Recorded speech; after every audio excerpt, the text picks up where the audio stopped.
샬롬. 오늘도 주님의 평강이 여러분과 함께하기를 축복합니다.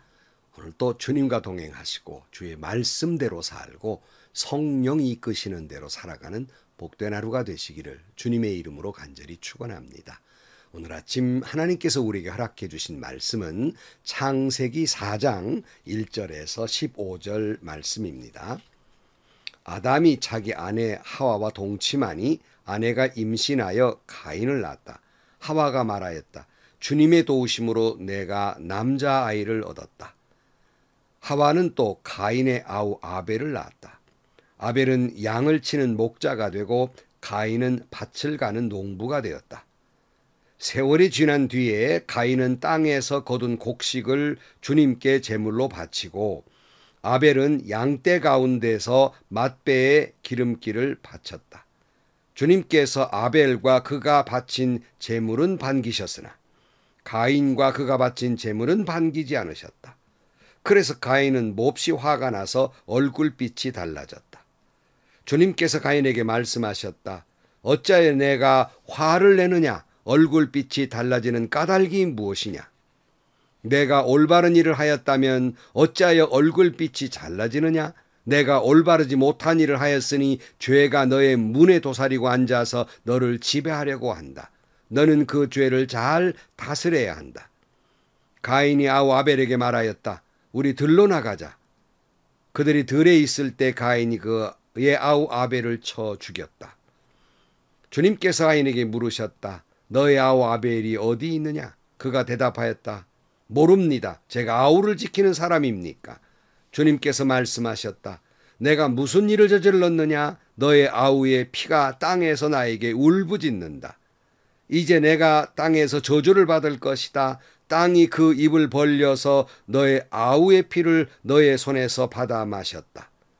내가 밭을 갈아도 땅이 이제 너에게 효력을 더 나타내지 않을 것이다. 너는 이 땅 위에서 쉬지도 못하고 또 돌아다니게 될 것이다. 가인이 주님께 말씀드렸다. 이 형벌은 제가 짊어지기에 너무 무겁습니다. 오늘 이 땅에서 저를 쫓아내시니 하나님을 뵙지도 못하고 이 땅 위에 쉬지도 못하고 또 돌아다니게 될 것입니다. 그렇게 되면 저를 만나는 사람마다 저를 죽이려고 할 것입니다. 주님께서 그에게 말씀하셨다. 그렇지 않다. 가인을 죽이는 자는 7갑절로 벌을 받을 것이다. 주님께서는 가인에게 표를 찍어주셔서 어느 누가 그를 만나더라도 그를 죽이지 못하게 하셨다. 아멘. 오늘 본문은 인류 최초의 살인의 이야기예요. 끔찍한 이야기죠. 가인과 아벨의 이야기입니다. 근데 더 끔찍하고 비극적인 것은 이 살인이 하나님께 예배를 드리다가 일어났다는 거예요. 참으로 아이러니가 아닐 수 없습니다. 어쩌다가 은혜롭게 하나님께 제사를 드리고 그런 끔찍한 일이 벌어졌는가 하는 거예요. 이 말씀은 오늘 교회들이 어쩌다가 하나님께 예배를 드리고 찬양하고 기도하는 교회가 어쩌다가 그렇게 끔찍히 싸우고 한 교회에 서로 고소 고발이 60건 70건이나 법정에가 투쟁하는 이런 꼴이 되었느냐 하는 겁니다. 자, 오늘 1절 말씀. 아담이 자기 아내 하와와 동침하니 아내가 임신하여 가인을 낳았다. 하와가 말하였다. 주님의 도우심으로 내가 남자아이를 얻었다. 하와는 또 가인의 아우 아벨을 낳았다. 아벨은 양을 치는 목자가 되고 가인은 밭을 가는 농부가 되었다. 그러니까 아담과 하와가 죄를 짓고 에덴 동산에서 쫓겨났지만 생육하고 번성하라는 축복은 여전해서 하나님의 도우심으로 자녀를 낳았습니다. 가인과 아벨입니다. 가인은 밭을 가는 농부가 됐고 아벨은 양을 치는 목자가 됐습니다. 3절. 세월이 지난 뒤에 가인은 땅에서 거둔 곡식을 주님께 제물로 바치고 아벨은 양떼 가운데에서 맛배의 기름기를 바쳤다. 그러니까 서로 간에 자기가 가인은 곡식을 키우는 사람이었기 때문에 곡물을 바쳤고 아벨은 양치는 목동이었기 때문에 그 맛배에 기름기를 바치게 됩니다. 참 은혜로운 일들이지요. 근데 그만 이상한 일이 발생합니다. 4절 중반 이후에 주님께서 아벨과 그가 바친 제물은 반기셨으나 5절 가인과 그가 바친 제물은 반기지 않으셨다. 아니 도대체 하나님은 왜 가인과 아벨의 제사가 있는데 가인의 제물이나 그를 반기지 않으셨을까? 창세기에서는 설명하고 있지 않습니다. 혹자들은 과거에는 이렇게 설명도 했어요. 하나님은 피의 제사를 좋아하시는데 아벨은 짐승을 잡아 피의 제사를 드렸지만 가인은 곡물을 바침으로 말미암아 하나님이 기뻐하지 않았다. 이렇게 해석하는 이도 있습니다만 레위에게는 곡물을 바치는 제사도 있지 않겠습니까? 그러므로 하나님이 가인의 제사를 받지 않는 것은 제물의 문제, 제물의 종류의 문제는 아니었던 것 같습니다. 믿음장으로 알려진 히브리 11장에 이렇게 설명하고 있습니다.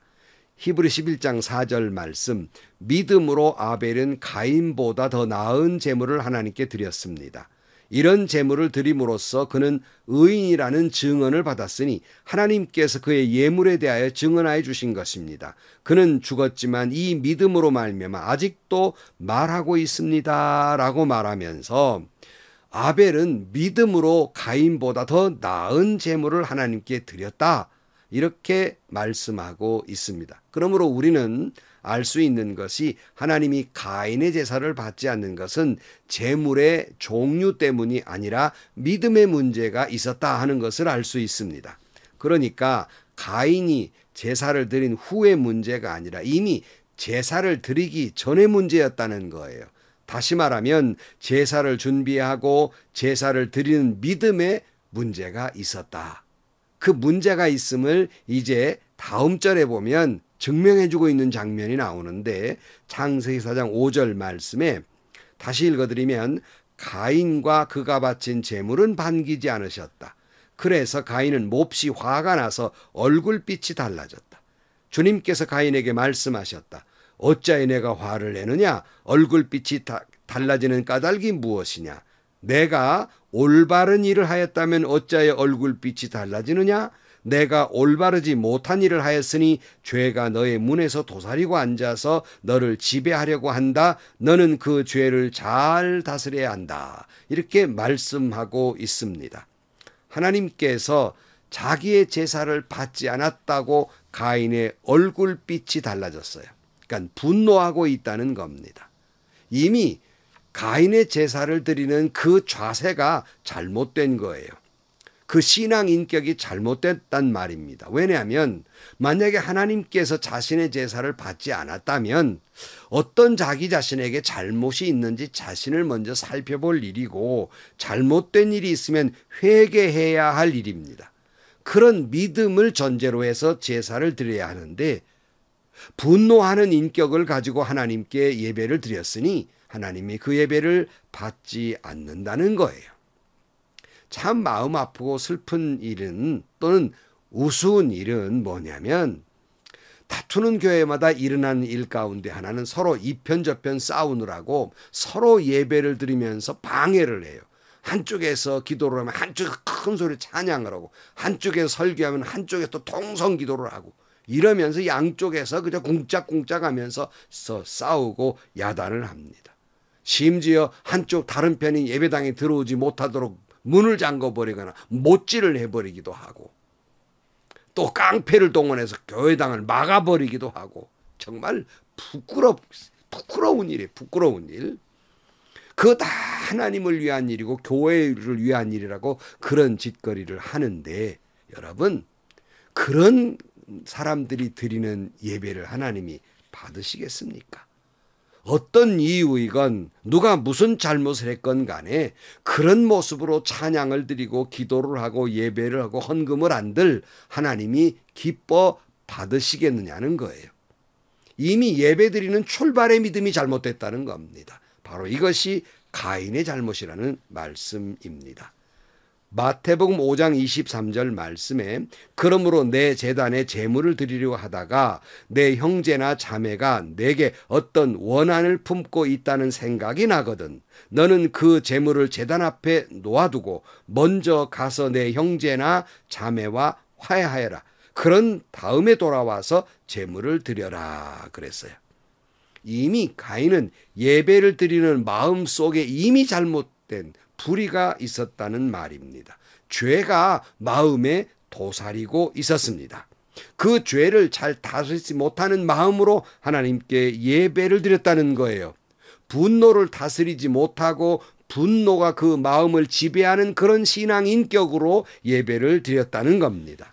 하나님은 그런 자의 예배는 받지 않으십니다. 여러분, 그 다음에 보면 가인이 예배를 드린 후에 또한 그가 얼마나 예배를 드리는 인격 자체가 잘못됐냐를 알려주는데 8절 말씀, 가인이 아우 아벨에게 말하였다. 우리 들로 나가자. 그들이 들에 있을 때 가인이 그 아우 아벨을 쳐 죽였다. 여러분, 이게 하나님께 예배를 드린 자의 모습입니까? 이게 방금 예배를 드리고 기도한 사람의 모습입니까? 가인이 예배 드리기 전에 영적 상태나 예배를 드린 후 영적 상태는 전혀 하나님이 기뻐 받을 만한 예배를 드릴 수 있는 상태가 아니었다는 겁니다. 총회나 노회나 교회를 보면 방금 전에 예배를 드리면서 성총회가 되게 해달라고 기도해놓고 끝나자마자 괌 지르고 멱살잡이에요. 성노회가 되게 해달라고 방금 예배 드려놓고 시작을 하자마자 고함을 지르고 야단입니다. 방금 거룩한 예배가 되게 해달라고 기도해놓고 예배 끝난 다음에 아멘하고 돌아서서 서로 미워하고 고함 지르고 멱살잡이라고 화내고 난리를 칩니다. 여러분, 믿음이 있고 없고를 떠나서 그 사람들, 나는 정신 상태를 좀 살펴보고 싶어요. 정신 상태가 문제가 있는 사람들이 아니겠습니까? 그런 사람들이 드리는 예배를 어떻게 하나님이 기뻐 받으시겠습니까? 방금 예배 드리고 아멘 해놓고 형제를 죽였으니 그런 사람이 무슨 예배를 드릴 수 있으며 그런 사람의 예배를 어찌 하나님이 받으실 수가 있겠느냐 하는 거예요. 바울은 이렇게 권면합니다. 로마 12장 1절 말씀에 형제자매 여러분, 그러므로 나는 하나님의 자비하심을 힘입어 여러분에게 권합니다. 여러분의 몸을 하나님께서 기뻐하실 거룩한 산 제물로 드리십시오. 이것이 여러분이 드릴 합당한 예배입니다. 그랬어요. 여러분, 이 이야기를 통해 분명히 알 수 있는 건 우리가 예배를 드리는 것도 참 중요해요. 거룩하게 예배를 드려야 되는데요. 이미 예배 드리기 전의 마음의 상태, 믿음, 영적 상태, 그리고 예배를 드리고 난 후의 상태가 대단히 중요하다는 거예요. 하나님이 기뻐 예배를 받으실 신앙 인격이어야 한다는 겁니다. 하나님은 그런 사람의 예배를 기뻐 받으신다 하는 말씀입니다.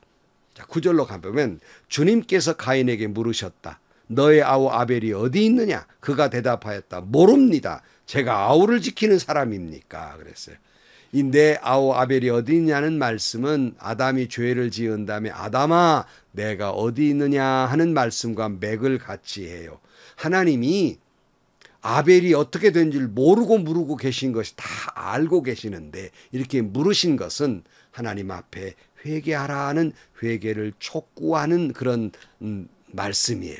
그런데 가인이 얼마나 뻔뻔스러운지 그런 하나님의 의도를 못 알아듣고 내가 아우를 지키는 사람입니까? 하고 대답을 합니다.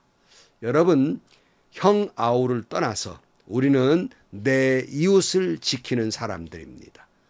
내 이웃을 내 몸과 같이 사랑해야 하는 사람들입니다. 당연히 아우를 지키는 자이어야 하지요. 당연히 이웃을 지키는 자이어야 합니다. 그렇지 않으면 내 이웃의 눈물의 소리가, 내 이웃의 고통의 소리가, 내 이웃의 핏소리가 하나님과 상달되고 그 책임을 우리가 져야 하는 것입니다. 10절 말씀에 주님께서 말씀하셨다. 내가 무슨 일을 저질렀느냐? 너의 아우의 피가 땅에서 나에게 울부짖는다 그랬어요. 내가 내 이웃을 돌보지 않으면, 지켜주지 않으면 내 이웃의 처절한 절망의 한숨 소리가, 고통 소리가, 눈물 소리가, 괴로움의 소리가 하나님께 상달되고 하나님이 우리에게 물을 것입니다. 저는 교회마다 형편과 처지와 사정이 있어서 때로는 재정을 남겨놓기도 하고 예비적으로 저축할 수 있으리라고 생각해요. 그러나 남아도는 재정을 쌓아놓고 급기야 그것을 어떤 교회는 여기저기 투자를 합니다. 어떤 대형 교회는 종교부지마다 투자를 해 사가지고 작은 교회 좀 지어보려면 그런 교회에다가 비싸게 팔아먹기도 합니다. 정말 이런 소리를 들으면 피를 토하고 싶은 심정입니다. 여러분, 아직도 이 지구촌에 내 이웃들이 먹을 것이 없어 죽어가는 어린아이들이 수도 없이 많습니다. 내 이웃에는 병원비가 없어서 죽어가는 사람도 많이 있습니다. 어떻게 이런 세상에서 교회에서 재정을 통장에다 넣어놓고 쌓고 투자하고 돈벌이를 할 수 있다는 말입니까? 여러 번 말씀드렸습니다. 저는 교회 재정의 기본 원칙은 항상 마이너스여야 한다고 생각합니다. 그 마이너스는 교회를 크게 짓고 교육관을 짓느라고 빚지라는 말이 아니라 내 이웃을 내 몸과 같이 사랑하느라고 늘 돈이 모자라야 돼요. 늘 재정이 모자라야 돼요. 재정이 남아 돌아서 하나님이 축복해 주셔서 금년에 우리 교회 재정이 남아 돌아갔습니다. 이거는 죄 짓는 거예요. 이건 잘못하는 겁니다. 하나님은 아벨을 저주합니다. 11절. 이제 내가 땅에서 저주를 받을 것이다. 땅이 그 입을 벌려서 너의 아우의 피를 너의 손에서 받아 마셨다. 내가 밭을 갈아도 땅이 이제는 너에게 효력을 더 나타내지 않을 것이다. 너는 이 땅 위에 쉬지도 못할 것이고 또 돌아다니게 될 것이다. 큰 저주가 내려졌죠. 근데 가인이 또 저주가 너무 무겁다고 호소를 합니다. 13절. 가인이 주님께 말씀드렸다. 이 형벌은 제가 짊어지기에 너무 무겁습니다. 오늘 이 땅에서 저를 쫓아내시니 하나님을 뵙지도 못하고 이 땅 위에 쉬지도 못하고 또 돌아다니게 될 것입니다. 그렇게 되면 저를 만나는 사람마다 저를 죽이려고 할 것입니다. 너무 무겁습니다. 두렵습니다 하는 거지요. 뭐 그럴 수밖에 없지요. 그러나 다시 말씀드립니다. 하나님의 심판 속에는 언제나 사랑과 긍휼과 자비가 있어요. 하나님께서 이렇게 말씀하십니다. 15절 말씀. 주님께서 그에게 말씀하셨다. 그렇지 않다. 가인을 죽이는 자는 7갑절로 벌을 받을 것이다. 주님께서는 가인에게 표를 찍어주셔서 어느 누가 그를 만나더라도 그를 죽이지 못하게 하셨다. 비록 끔찍한 죄를 지은 가인이라도 하나님은 그를 보호하셨습니다. 여러분, 우리도 우리에게 어떤 죄를 지은 사람이나 교회 안에 어떤 죄를 지은 사람이라도 그를 보호하고 자비와 긍휼을 베풀어줘야 하는 것입니다. 성도 여러분, 우리는 예배를 드리고 살인하여 저주를 받는 이 어이없는 광경을 보면서 성도 여러분, 우리가 예배를 드리기 전에 이미 예배를 드린 후에도 우리는 하나님이 기뻐 받으실 수 있는 믿음과 신앙 인격을 가지고 하나님께 거룩한 산 제물로 예배 드리시기를 축복합니다. 그런 예배를 드린 자로서 내 이웃을 지키는 자, 내 이웃을 내 몸과 같이 사랑하는 저와 여러분들이 되시기를 주의 이름으로 간절히 축원합니다. 기도하시겠습니다. 하나님 아버지, 최초의 살인이 어이없이 하나님께 예배를 드리다가 일어났습니다. 행여나 저희들의 예배 드리는 마음 자세가 가인을 닮지 않게 하여 주옵소서. 예배를 드리기 전부터 예배를 드리면서도 예배를 드린 후에도 우리의 믿음과 신앙 인격이 하나님이 예배를 기뻐 받으실 수 있는 거룩한 산 제물들이 되게 하여 주옵소서. 그리하여 내 이웃을 내 몸과 같이 사랑하게 하여 주옵시고 심판 속에도 주님의 사랑과 긍휼과 자비가 있음을 깊이 깨달아 아는 저희들이 되게 하여 주옵소서. 예수님의 이름으로 기도하옵나이다. 아멘. 여러분, 예배 드리는 그 현장도 굉장히 중요합니다. 그러나 여러분, 예배 드리기 전에 여러분의 마음의 상태, 영적 상태, 그리고 예배 드린 후에 여러분의 믿음의 상태가 더욱 중요합니다. 여러분 언제나 하나님이 기뻐 받으실 수 있는 신앙 인격으로 하나님께 드리는 거룩한 산 제물로 예배를 드리는 여러분들이 되시고, 그런 예배를 드리는 자로서 하나님의 그 긍휼과 자비와 사랑을 내 이웃에게 베풀며 살아가는, 내 이웃을 지키는 저와 여러분들이 되시기를 주의 이름으로 축원합니다. 행복하시고요, 좋은 일이 가득한 하루가 되시기를 주님의 이름으로 간절히 축원합니다.